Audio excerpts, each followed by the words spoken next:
Actually नमस्कार and hello to all of you. So आज मैं आप सबको महान बौद्ध आचार्य बौद्ध विद्वान आचार्य नागार्जुन जी के बारे में थोड़ा बहुत जानकारी देना चाहूँगी। यूँ तो आचार्य नागार्जुन जी इनका नाम बहुत प्रसिद्ध है। पूरे महायान परंपरा में या पूरे बुद्धिस्ट वर्ल्ड में मैं बोलूँगी, चाहे इरिस्पेक्टिव ऑफ संप्रदाय और irrespective of tradition, whether it is Theravada, Mahan, Vajrayana.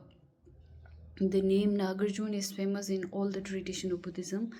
However, जो नागार्जुन जी का जो नाम है वो ज़्यादातर महान परंपरा के माध्यम से जाना जाता है, प्रसिद्ध है। तो आचार्य नागार्जुन जो थे वो he was an Indian philosopher, and he was born in a Brahmin family in the southern region of India. ब्राह्मण एक फैमिली में जन्म लेते हैं वो in the second century, mid second century CE में, यानी फर्स्ट सेकेंड सेंचुरी के आसपास हमें उनका रेफरेंसेस मिलता है। और जब भी हम आचार्य नागार्जुन की बात करते हैं तो नालंदा यूनिवर्सिटी, प्राचीन जो नालंदा विश्वविद्यालय थे, महाविहार था, उसका भी नाम आते हैं, because both are very closely connected. और जितने भी जो बौद्ध विद्वान रहे थे यहाँ पे प्राचीन नालंदा महाविहार में, तो ऐसे हमें 17 विद्वानों के नाम मिलते हैं टिबेटन जो बौद्ध ग्रंथ और चाइनीज़ बौद्ध ग्रंथों के माध्यम से उनका रिकॉर्ड मिल पाया है। और आई थिंक कुछ 84 ऐसे महासिद्धों का भी नाम मिलता है। बट जब भी हम आचार्य नागार्जुन जी की बात करते हैं तो ज़्यादातर हम महायान के ट्रेडिशन को की बात करते हैं, बिकॉज आचार्य नागार्जुन जी के काल से महायान जो परंपरा है बुद्धिज़्म का, वो ज़्यादा प्राचीन भारत के भूमि में ये बहुत ज़्यादा प्रचलित हो गए थे।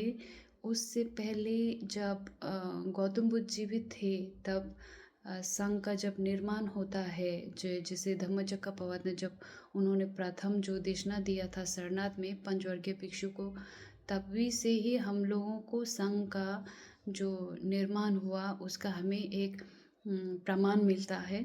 उसके बाद बौद्ध संघ जो है वो एक परिवार की तरह काम करते हैं गौतम बुद्ध के साथ ही। बट ठीक उनके महापरिनिर्वाण के बाद प्रथम बौद्ध संगीति होते हैं, द्वितीय होते हैं, और द्वितीय में हमें ये रेफरेंसेस मिलते हैं कि ऐसे संदर्भ मिलते हैं कि जो बुद्धिज़्म का जो संघ था वो 1 से 2 हो गए, फिर द्वितीय से तृतीय तक, यानी सेकेंड से थर्ड बुद्धिस्ट काउंसिल तक ऐसे जो एक बुद्धिस्ट संघ था वो 1 से 2 हो गए, 2 से 18 हो गए। और तृतीय से जब हम चतुर्थ बौद्ध संगीति, फोर्थ बुद्धिस्ट काउंसिल तक देखते हैं तो वो सारे 18 स्कूल पूरे मेनलैंड ऑफ इंडिया में स्कैटर्ड हो गए। कुछ लोग नालंदा आके बसे, कुछ लोग मथुरा गए, कुछ लोग गंधार गए। और जब हम लेटर टाइम पीरियड में देखते हैं, फर्स्ट सेंचुरी के बाद देखते हैं, तो खास करके उन 18 स्कूलों में से हमें 4 का ही नाम मिलते हैं, रेफरेंसेस मिलते हैं। विभाषिक या तो सर्वास्तिक भी कहा जाते हैं, सर्वास्तिवाद भी, और सुतांत्रिक, फिर माध्यमिक और योगाचार। और जो तीसरा जो बौद्ध दर्शन है या दार्शनिक परंपरा है जिसको माध्यमिक कहा जाता है, उसका फाउंडर आचार्य नागार्जुन जी को माना जाता है, कंसिडर करते हैं। तो पूरे महायान परंपरा में और ख़ास करके तिब्बत और जितने भी जो भारत के हिमालय क्षेत्र के लोग हैं वो इनको अपनी भाषा में लोबन लोंडुप के नाम से जाना जाता है।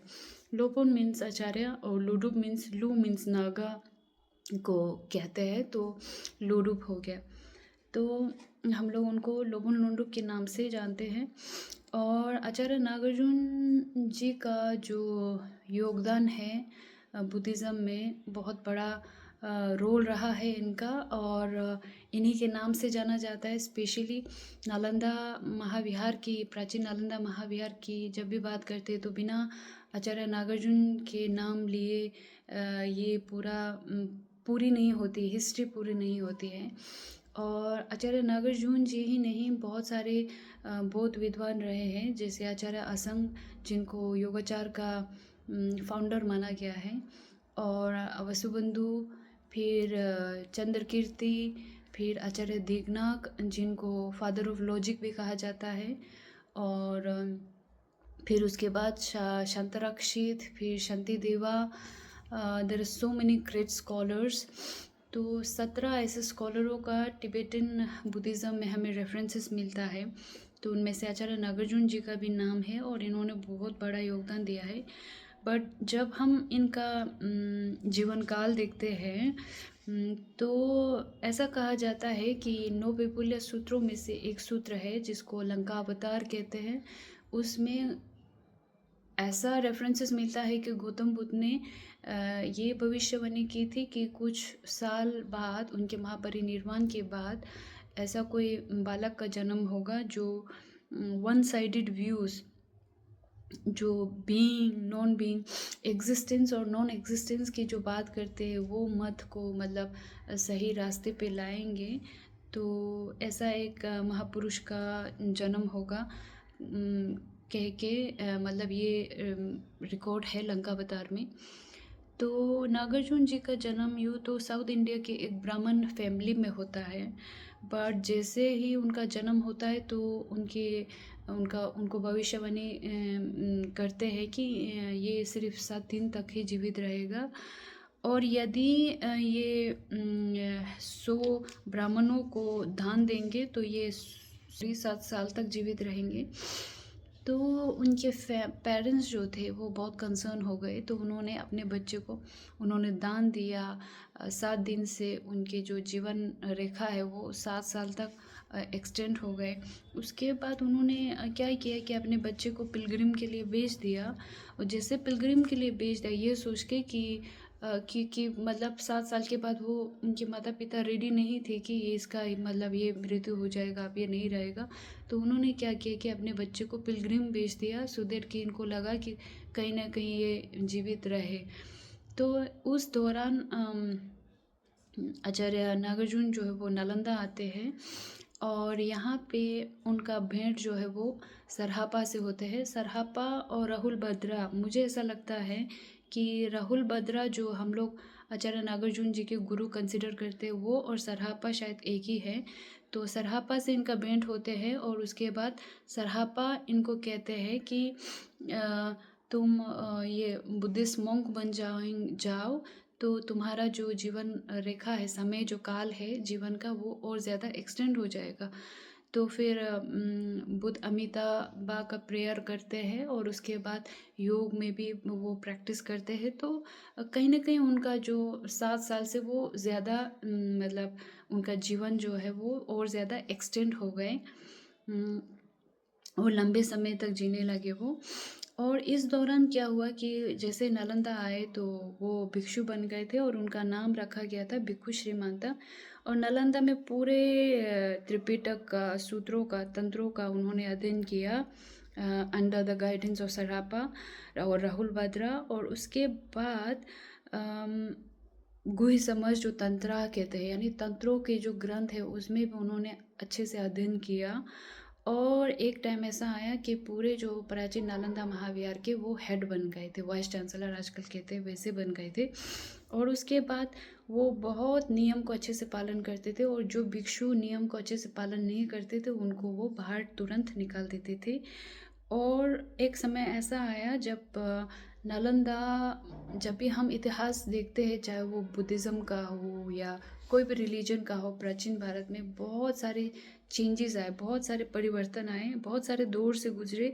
तो ऐसा एक टाइम आया नालंदा में, बहुत फेमिन आ गए थे।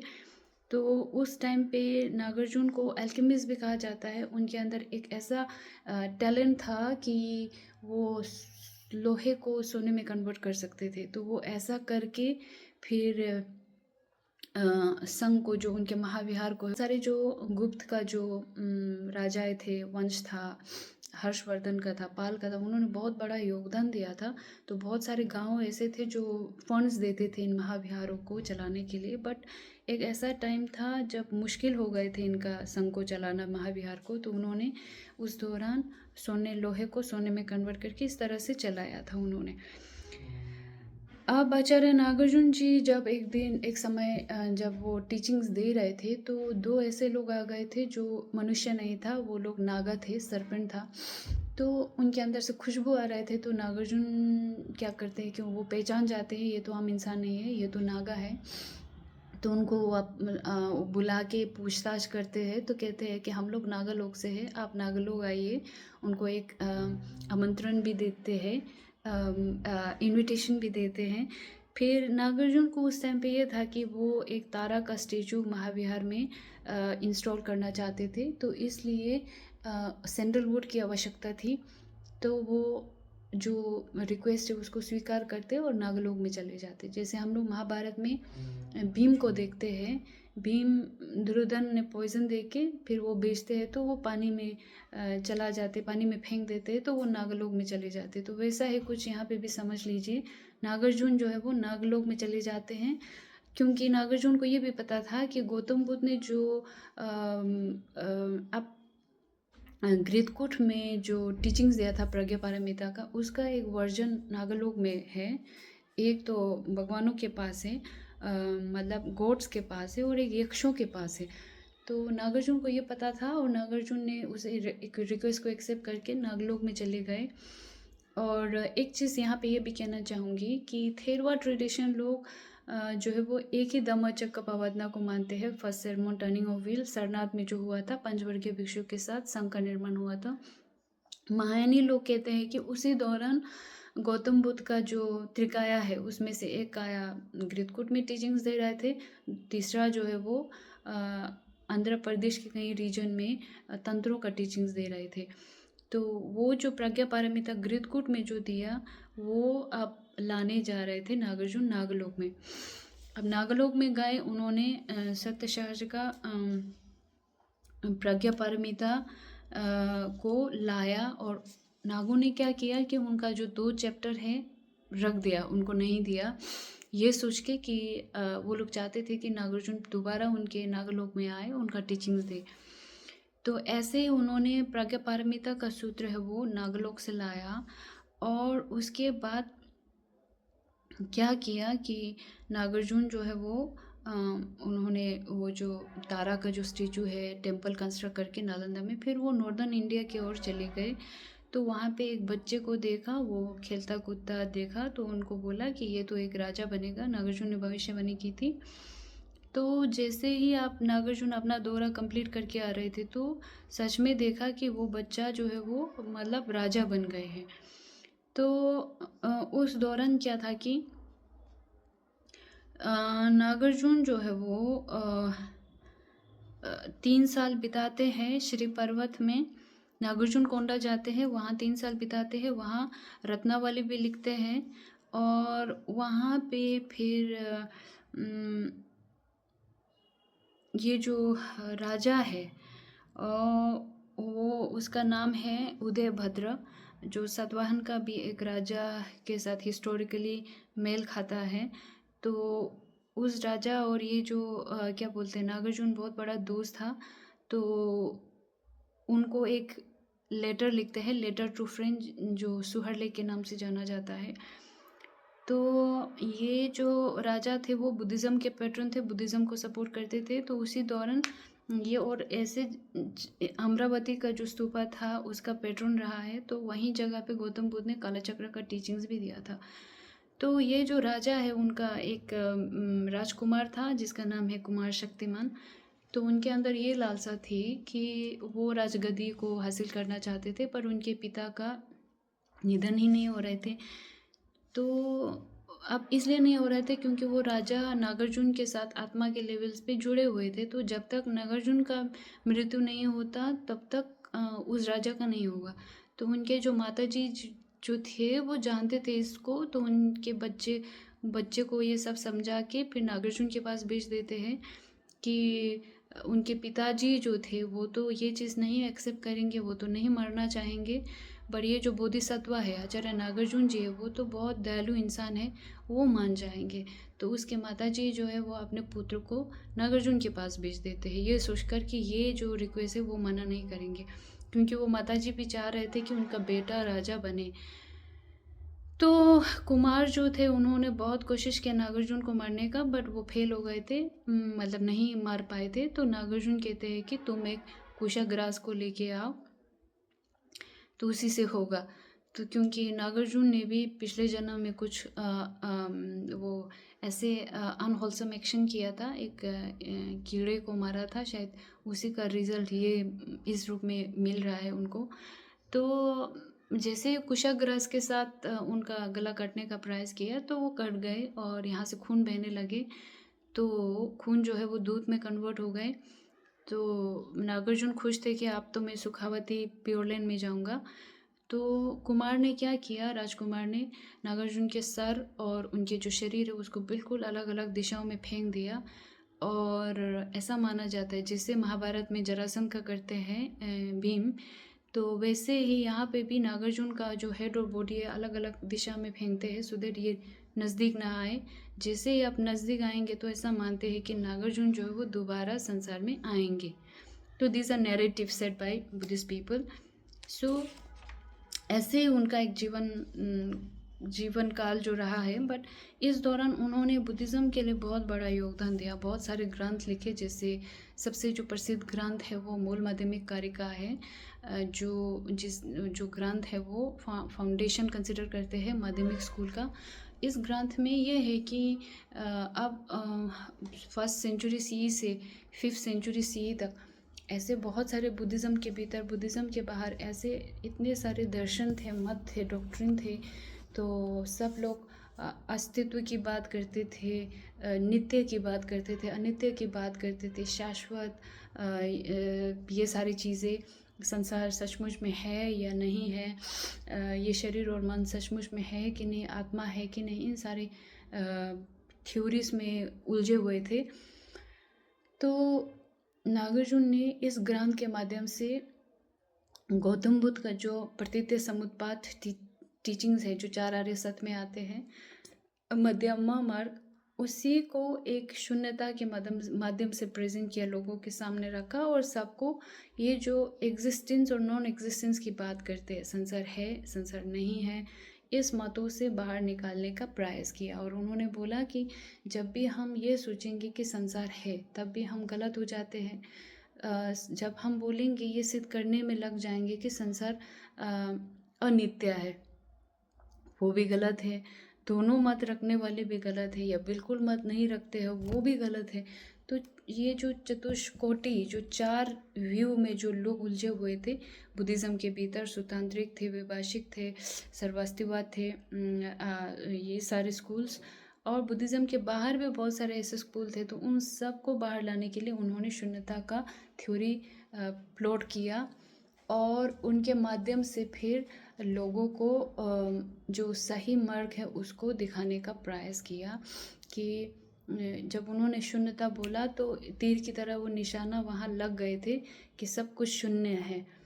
तो कहने का अर्थ ये है कि बहुत सारे लोगों ने उनको क्रिटिसाइज़ किया कि आप कैसे कह सकते हो सब कुछ शून्य है, तब तो आप जो बात बोल रहे हो वो भी शून्य है, निर्माण भी शून्य है, कोई इसका अर्थ नहीं, मूल्य नहीं। तो फिर वो कहते हैं कि उनके शून्यता कहने का अर्थ ये है कि जो हम लोग सोचते हैं चीज़ें हैं, चीज़ें नहीं हैं, उन सारी चीज़ें क्या है, वो कॉन्सेप्ट है, वो थ्योरी है।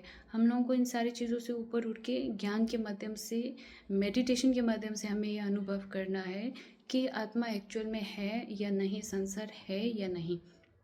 तो कहते हैं आचार्य नागार्जुन, हर चीज़ चाहे वो फिजिकल हो चाहे वो मेंटल हो, एक दूसरे के ऊपर निर्भर होके ही संसार में आते हैं।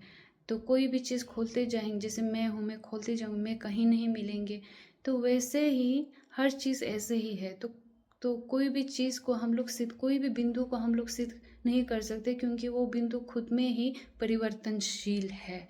तो उनका ये मकसद था। और ज़्यादातर इंसान लोग अहंकार से जुड़ जाते, जो भी थ्योरी देते, थ्योरी से ही वो लोग राग द्वेष मोह पैदा कर लेते थे। तो उसी से बाहर लाने के लिए आचार्य नागार्जुन जी ने ये शून्यवाद का जो थ्योरी है वो दिया था। तो उसके बाद उनका दूसरा ग्रंथ है शून्य शब्दावली, रत्नावली, और विद्याला सूत्रनमा, युक्ति शतक, बहुत सारे हैं, सुहरलेख और सूत्र समुच्चय, और तथागत गुह्यक में भी शायद उन्होंने कमेंट्री किया है। पंचकर्मा है, लोकिता सत्व है, परामर्श सत्व है। तो और क्या बोलते हैं उसको, परामर्श सत्य और समृद्धि सत्य की बात करते हैं तो कन्वेंशनल ट्रूथ, अल्टीमेट ट्रूथ, यानी संसारिक सत्य और परामर्श सत्य की बात करते हैं। तो दोनों सत्य ही ज़रूरी है। दोनों के माध्यम से ही जिसे आचार्य शांति देवा भी बोलते हैं, प्रस्थान चित्त और परिणति चित्त। तो ये कन्वेंशनल से ही जाके फिर हम लोग परामर्श सत्य की ओर जाते हैं। तो बट दोनों से बाहर आके हम लोग कैसे देखें सत्य को, सत्य की तरह कैसे देखें, ये ऐसे मतलब गहरे जो चीज़ें हैं, सत्य है, वो यहाँ पे डिस्कस किया है, जिसके चलते उनके जो दर्शन है वो बहुत लोगों को समझ में नहीं आता, आम लोगों को समझ नहीं आता है अच्छे से। तो लोग डर भी जाते हैं जब ये बोलते हैं कि सब कुछ शून्य है। तो इसीलिए उनका जो दर्शन है वो बहुत फेमस रहा है। जैसे आइंस्टाइन ने बाहर के चीज़ों को स्टडी करके थ्योरी ऑफ रिलेटिविटी दिया, तो आचार्य नागार्जुन जी ने और गौतम बुद्ध ने ही ये सारी टीचिंग्स दिया था। उसी के ऊपर फर्दर उन्होंने वर्क करके थ्योरी ऑफ शून्यता दिया था। It's a theory of relativity in a way, जो कि उनको आध्यात्मिक की ओर जाके उनको ये चीज़ें रियलाइज़ हुआ और उन्होंने ये थ्योरी दिया। तो बहुत सारे लोग जानते हैं आचार्य नागार्जुन जी के बारे में, और इनका नाम क्यों प्रसिद्ध है महान बुद्धिज़्म में, ये भी बहुत लोग जानते हैं बिकॉज इनके ऊपर बहुत रिसर्च हुआ है। और बहुत सारे ऐसे गेशेस है, रियल गेशेस, जिन्होंने 20, 30, 40 साल खाली मूल माध्यमिका कारिका पे ही अध्ययन किए हुए ऐसे भी यहाँ पे मौजूद है, जो लोग बहुत बड़ा नॉलेज रखते हैं इन सारे टेक्स्ट जो नागार्जुन जी ने लिखा है। और भी बहुत सारे बौद्ध विद्वान थे, जैसे असंग हो गया, वसुबंधु हो गया, इनके ऊपर। तो मेरा एक जनरल सा एक इंट्रोडक्शन है, सो दैट यंग जनरेशन लोग थोड़ा बहुत इनकी हिस्ट्री को समझे। क्योंकि जब भी हम प्राचीन नालंदा महाविहार की बात करते हैं, नालंदा यूनिवर्सिटी की बात करते हैं, तो बिना आचार्य नागार्जुन के नाम के बिना ये कंप्लीट नहीं होते हैं। तो और भी बहुत सारे हैं, बट स्कॉलर्स रहे हैं यहाँ पे। वो धीरे धीरे मतलब हम लोग डिस्कशन करेंगे। But regarding Acharya Nagarjuna, he was famous not only in India but in the entire like Buddhist country, महान बुद्धिस्ट कंट्री लाइक चाइना में भी बहुत ज़्यादा फेमस है इनका नाम। इनका स्कूल शेनलून स्कूल करके आते हैं, और तिब्बत में तो है ही, पूरे हिमालयन रीजन में तो है ही, इनके टीचिंग्स को फॉलो करते हैं। तो not only in India but the name of Acharya Nagarjuna is famous in the entire world, I would say specially in the Buddhist world. इनका नाम सभी लोग जानते हैं बिकॉज ऑफ हिज वर्क। उन्होंने जो वर्क उस टाइम पे किया था आज भी रेलेवेंस है, आज भी प्रासंगिक है। आज के इस आधुनिक युग में जहाँ टेक्नोलॉजी की बात होते है, एआई की बात होते हैं, तो आचार्य नागार्जुन जी ने आज से 1500-600 साल पहले जो ग्रंथ लिखा है वो आज भी इतना रेलेवेंस रखते हैं, रेलेवेंट रखते हैं, इम्पोर्टेंस रखते हैं। और बहुत सारे साइंटिस्ट लोग इनके ग्रंथ को पढ़ते हैं। तो यंग जनरेशन लोग इनकी हिस्ट्री को और इनके जो कॉन्ट्रीब्यूशन है उसको देखना चाहिए, सो दैट ये सारी चीज़ें जितने भी जो रिलेटेड टू बुद्धिज़्म और एनी अदर रिलीजन, अगर हम लोग रिलीजन से ऊपर उठ के देखेंगे तो ये लोग लाइफ के बारे में बात करते हैं, हमारे बॉडी एंड माइंड से जुड़े हुए चीज़ों की, इमोशंस की, थॉट्स की, रियलिटी की बात करते हैं। And that is what make their work very interesting. तो मुझे लगता है इसीलिए यंग जनरेशन को इनके लाइफ हिस्ट्री और इनके कंट्रीब्यूशन जो है वो बुक है वो पढ़ना चाहिए। तो इतना मैं कहूँगी। ये बहुत एक कॉमन जनरल सा मैंने बोला है बिकॉज इनके जो ग्रंथ है, जो टेक्स्ट बुक है, अगर वो पढ़ेंगे तो आप लोगों को मोर इन्फॉर्मेशन मिलेंगे about the reality of the world and about the reality of our own human body and mind. So इतना तक मैं रहूँगी, इसमें बहुत सारे मिस्टेक होंगे, आई होप वो सब आप लोग मुझे क्षमा करेंगे। तो that's all I want to say, thank you so much and have a good day.